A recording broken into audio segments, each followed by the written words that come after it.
We'll start with the last topic of the chapter, that is evolution should not be equated with the progress. Okay.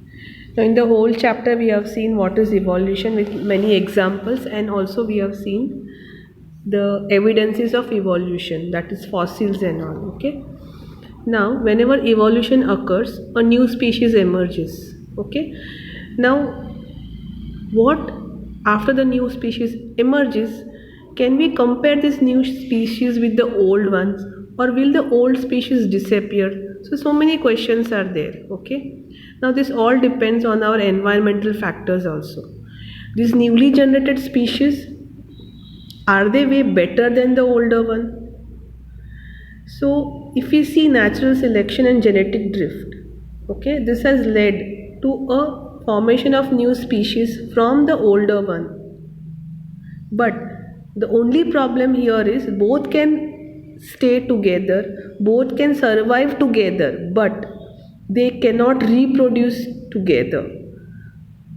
So the new species which are formed cannot reproduce with the old species. This is very, very important. Okay, for example, we have got human beings and chimpanzees. We have a common ancestors. So we have evolved from that common ancestor, but the reproduction between human beings and chimpanzee is not possible. Both are existing together. One is an old species, another is a new one. Okay, so this is the example which will clear out the doubt. Okay, now if this is so, has progress occurred in the evolution or formation of new species? Do you think progress is the idea of evolution? Now evolution is simply generating diversity. It is shaping the diversity of environmental selection. Okay, and it is very progressive.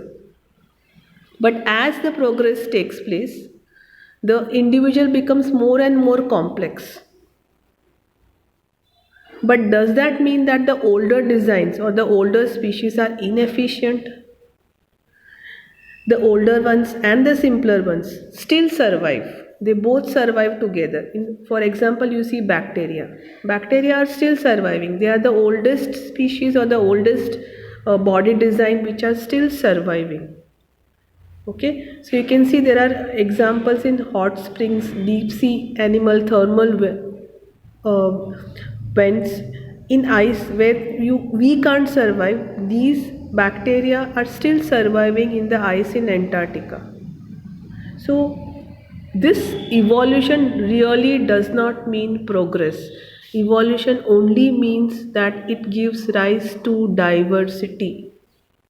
Okay, now next we go to human evolution. Now how we have evolved, and let us see our traces back.